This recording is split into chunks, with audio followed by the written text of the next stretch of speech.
Shanahay Si Andre Sia Itsunire Tafadre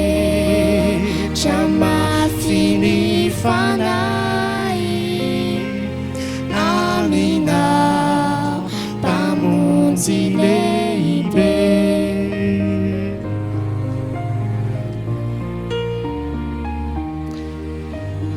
soratsika hiarena tiana nalasambanako malalao amin'ny tompo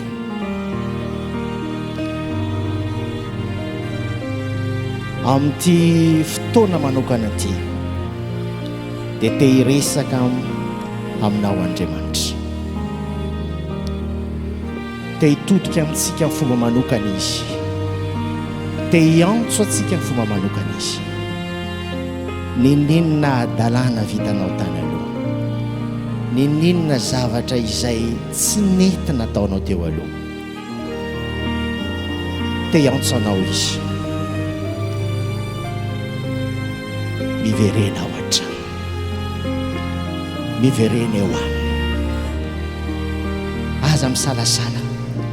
fa Andriamanitra dia vonona andray anao ary eo atratra ny mandrakariva anao manomboka izao ndao arisika irany ty andininy faharoa ity isanandro eny isanora anakaiky aiana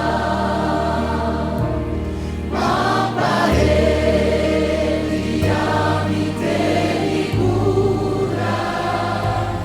si manurulana naiza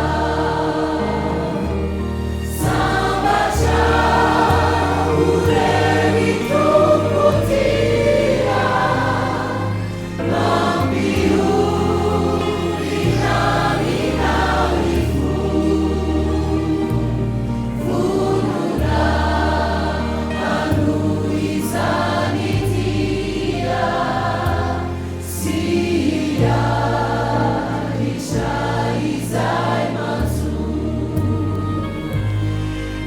dao sika hitsangana irana andininy fahatelo amin'izany izy zany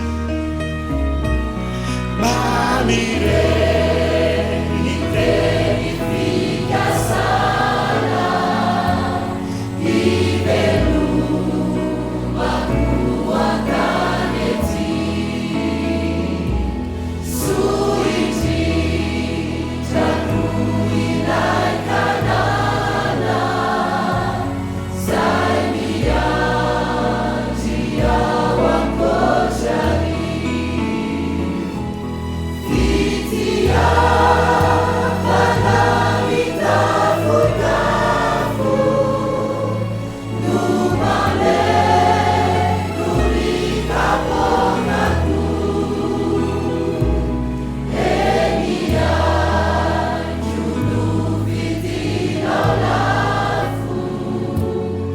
azo antokany rovako.